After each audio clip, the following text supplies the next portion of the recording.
Chapter 2, Section 2, Subsection 2, The Child in Egypt. When we turn to Egypt, we find remarkable evidence of the same thing there also. Justin, as we have already seen, says that Ninus subdued all nations as far as Libya, and consequently Egypt. The statement of Diodorus Siculus is to the same effect, Egypt being one of the countries that, according to him, Ninus brought into subjection to himself. In exact accordance with these historical statements, we find that the name of the third person in the primeval triad of Egypt was Khons.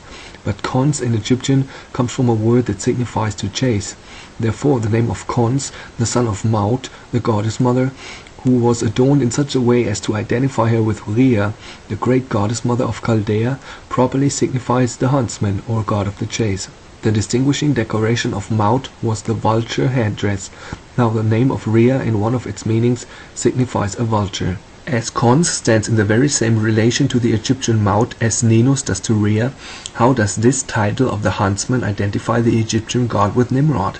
Now this very name Khons, brought into contact with the Roman mythology, not only explains the meaning of a name in the pantheon there that hitherto has stood greatly in need of explanation, but causes that name, when explained, to reflect light back again on this Egyptian divinity, and to strengthen the conclusion already arrived at.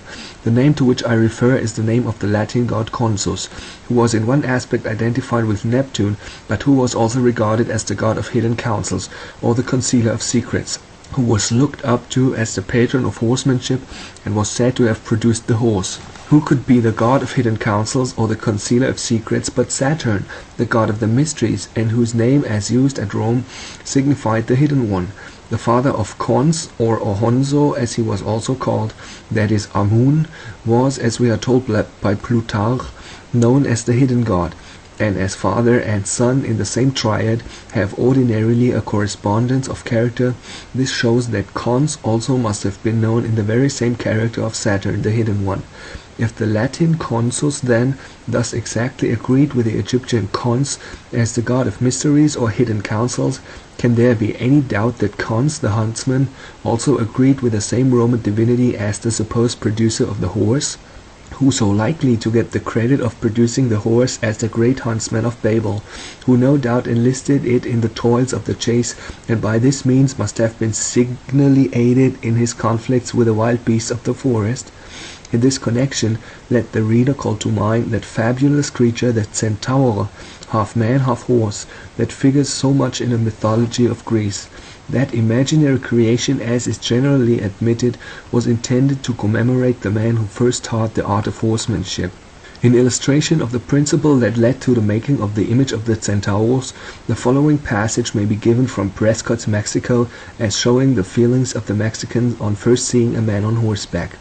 He, Cortes, ordered his men, who were cavalry, to direct their lances at the faces of their opponents, who, terrified at the monstrous apparition, for they supposed the rider and the horse, which they had never before seen, to be one and the same, were seized with a panic. But that creation was not the offspring of Greek fancy. Here, as in many other things, the Greeks have only borrowed from an earlier source. The Centaurus is found on coins struck in Babylon, showing that the idea must have originally come from that quarter. The Centaur is found in the zodiac, the antiquity of which goes up to a high period, and which had its origin in Babylon.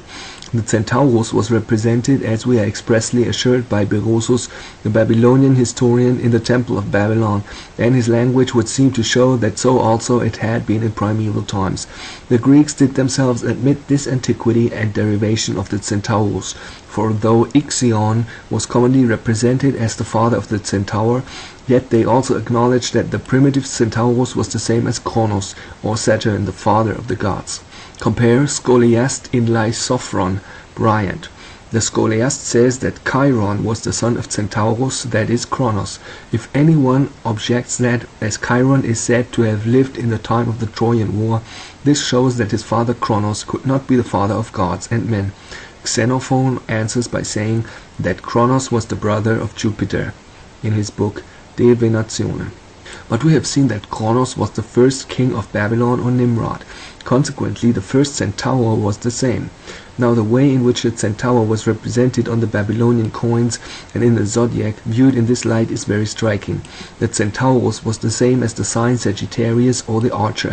If the founder of Babylon's glory was the mighty hunter, whose name even in the days of Moses was a proverb, Genesis 10:9, wherefore it is said, even as Nimrod the mighty hunter before the Lord. When we find the archer with his bow and arrow in the symbol of the supreme Babylonian divinity, and the archer among the signs of the zodiac that originated in Babylon, I think we may safely conclude that this man-horse or horseman archer primarily referred to him, and was intended to perpetuate the memory at once of his famous huntsman and skill as horsebreaker. Now when we thus compare the Egyptian cons, the huntsman, with the Latin consus, the god of horse races, who produced the horse, and the centaur of Babylon, to whom was attributed the honor of being the author of horsemanship, while we see how all the lines converge in Babylon, it will be very clear, I think, whence the primitive Egyptian god Khons has been derived. Khons, the son of the great goddess mother, seems to have been generally represented as a full-grown god. The Babylonian divinity was also represented very frequently in Egypt in the very same way as in the land of his nativity, i.e. as a child in his mother's arms. One of the symbols with which Khons was represented shows that even he was identified with the child god. For, says Wilkinson, at the side of his head fell the plaited lock of Harpocrates, or childhood. This was the way in which Osiris, the son, the husband of his mother, was often exhibited, and what we learn of this god, equally as in the case of Khons, shows that in his original he was none other than Nimrod.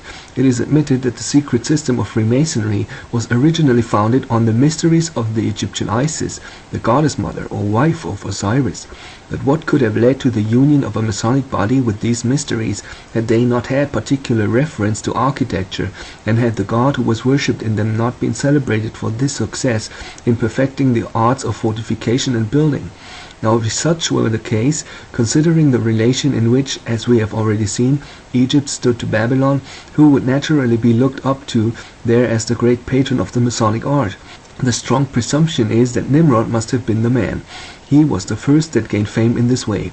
As the child of the Babylonian goddess mother, he was worshipped, as we have seen, in the character of Ala-Mahozim, the god of fortifications.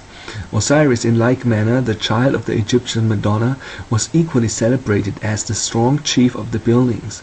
This strong chief of the buildings was originally worshipped in Egypt, with every physical characteristic of Nimrod. I have already noticed the fact that Nimrod, as the son of Cush, was a Negro. Now there was a tradition in Egypt recording to Plutarch that Osiris was black, which in a land where the general complexion was dusky must have implied something more than ordinary in its darkness. Plutarch also states that Horus, the son of Osiris, was of a fair complexion, and it was in this way for the most part that Osiris was represented. But we have unequivocal evidence that Osiris, the son and husband of the great goddess Queen of Egypt, was also represented as a veritable Negro.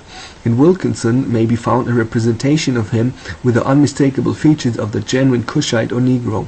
Bunsen would have it that this is a mere random importation from some of the barbaric tribes, but the dress in which this Negro god is arrayed tells a different tale. That dress directly connects him with Nimrod. This Negro-featured Osiris is clothed from head to foot in a spotted dress, the upper part being a leopard skin, the under part also being spotted to correspond with it. Now the name Nimrod signifies the subduer of the leopard. Nimrod, from Nimel, a leopard, Namel in Hebrew, and Rada or Rad, to subdue. Red means to go down in Hebrew, Laredet, to go down. According to invariable custom in Hebrew, when two consonants come together as the two rs in Nimrod, one of them is sunk. Thus, Nineveh, the habitation of Ninos, becomes Nineveh. The name Nimrod is commonly derived from Mered, to rebel, but a difficulty has always been found in regard to this derivation, as that would make the name Nimrod properly passive, not the rebel, but he who was rebelled against. There is no doubt that Nimrod was a rebel, and that his rebellion was celebrated in ancient myths, but his name in that character was not Nimrod, but Merodach, or as among the Romans, Mars, the rebel, or among the Oscans of Italy, Mamers, smith, the causer of rebellion. That the Roman Mars was really in his original the Babylonian god is evident from the name given to the goddess, who was recognized sometimes as his sister and sometimes as his wife. Bellona, which in Chaldee signifies the lamenter of Baal, from Baal and Ona, to lament. The Egyptian Isis, the sister and wife of Osiris, is in like manner represented, as we have seen, as lamenting her brother Osiris. I want to add here, as a Hebrew scholar, not scholar, but someone who learned Hebrew for 3 years now, Nimrod literally means we will rebel. That is first person plural future tense, word for word.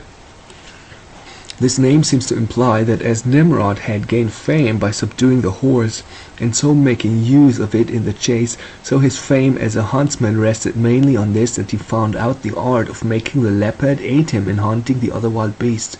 A particular kind of tame leopard is used in India at this day for hunting, and of Bagajet I, the Mughal emperor of India, it is recorded that in his hunting establishment he had not only hounds of various breeds, but leopards also, whose collars were set with jewels. Upon the words of the prophet Habakkuk 1 verse 8, swifter than leopards, Kitto has the following remarks. The swiftness of the leopard is proverbial in all countries where it is found. This, conjoined with its other qualities, suggested the idea in the East of partially training it, that it might be employed in hunting. Leopards are now rarely kept for hunting in Western Asia, unless by kings and governors, but they are more common in the eastern parts of Asia. Orosius relates that one was sent by the King of Portugal to the Pope, which excited great astonishment by the way in which it overtook, and the facility with which it killed deer and wild boars. Le Bruyne mentions a leopard kept by the Pasha who governed Gaza and the other territories of the ancient Philistines, and which he frequently employed in hunting jackals. But it is in India that the cheetah or hunting leopard is most frequently employed, and is seen in the perfection of his power. This custom of taming the leopard and pressing it into the service of man in this way is traced up to the earliest times of primitive antiquity. In the works of Sir William Jones we find it stated from the Persian legends that Hoshang, the father of Tammuz, who built Babylon, was the first who bred dogs and leopards for hunting. As Tammuz, who built Babylon, could be none other than Nimrod, this legend only attributes to his father what at his name imports he got the fame of doing himself. Now as the classic god bearing the lion skin is recognized by that sign as Hercules, the slayer of the Nemean lion, so in like manner the god clothed in a leopard skin would naturally be marked out as Nimrod, the leopard subduer. That this leopard skin, as appertaining to the Egyptian god, was no occasional thing, we have clearest evidence. Wilkinson tells us that on all high occasions when the Egyptian high priest was called to officiate, it was indispensable that he should do so wearing, as his robe of office, the leopard skin. As it is a universal principle in all idolatries that the high priest wears the insignia of the god he serves, this indicates the importance which the spotted skin must have had attached to it as a symbol of the god himself. The ordinary way in which the favorite Egyptian divinity Osiris was mystically represented was under the form of a young bull or calf, the calf Apis, from which the golden calf of the Israelites was borrowed. There was a reason why that calf should not commonly appear in the appropriate symbols of the god he represented, for that calf represented the divinity in the character of Saturn, the hidden one, Apis being only another name for Saturn. The name of Apis in Egyptian is Hapi or Hapi, which is evidently from the Chaldee hap, to cover. In Egyptian, hap signifies to conceal, bunzen. The cow of Atol, however, the female divinity corresponding to Apis, is well known as the spotted cow, Wilkinson. And it is singular that the Druids of Britain also worshipped a spotted cow, Davies's Druids. Rare though it be, however, to find an instance of the deified calf or young bull represented with the spots, there is evidence still in existence that even it was sometimes so represented. When we find that Osiris, the great god of Egypt under different forms, was thus arrayed in a leopard's skin or spotted dress, and that the leopard skin dress was so indispensable a part of the sacred robes of his high priest, we may be sure that there was a deep meaning in such a costume. And what could that meaning be but just to identify Osiris with the Babylonian god who was celebrated as the leopard tamer, and who was worshipped even as he was as Ninus, the child in his mother's arms. Note, meaning of the name Centaurus.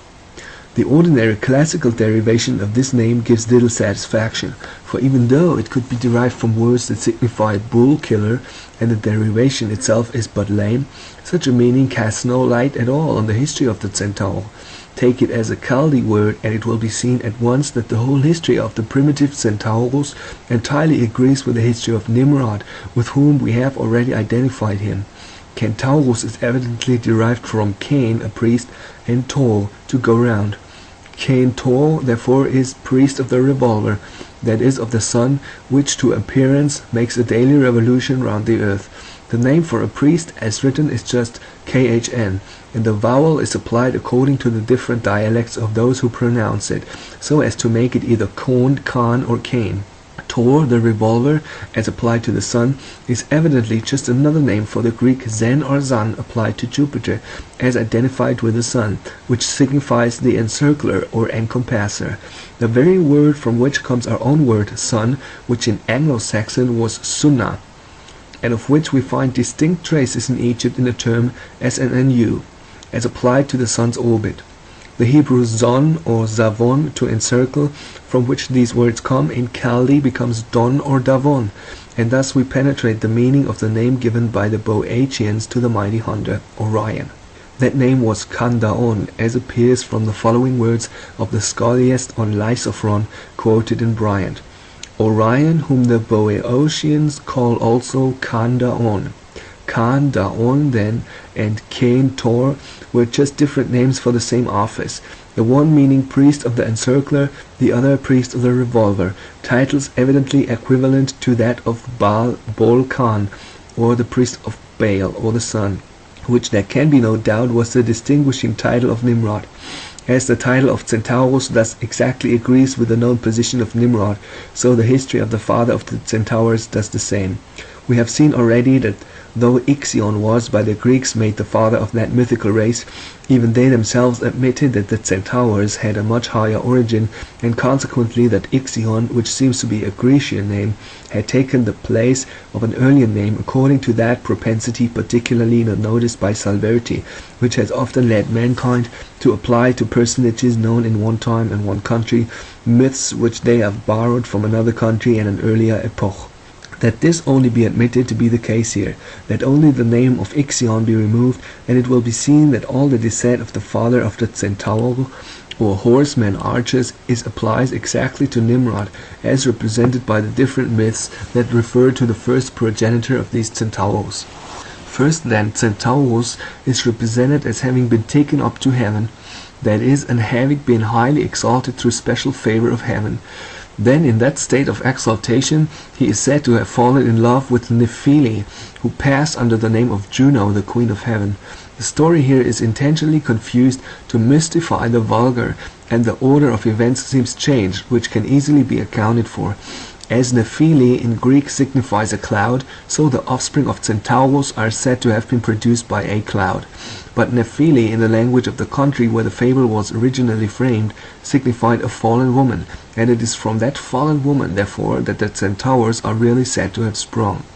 Now the story of Nimrod as Ninus is that he fell in love with Semiramis when she was another man's wife, and took her for his own wife, whereby she became doubly fallen as a woman, and fallen from the primitive faith in which she must have been brought up. And it is well known that this fallen woman was, under the name of Juno, or the dove, after her death worshipped among the Babylonians. Nephili was used even in Greece as the name of a woman, the degraded wife of Atamas being so called. Nephilim in Hebrew, Nephilim, are the fallen ones, the watchers, the fallen angels. And Aninophel means I fall, so same word basically. Centaurus, for his presumption and pride, was smitten with lightning by the supreme god and cast down to hell. Ixion. This then is just another version of the story of Phaeton, Aesculapius and Orpheus, who were all smitten in like manner and for a similar cause.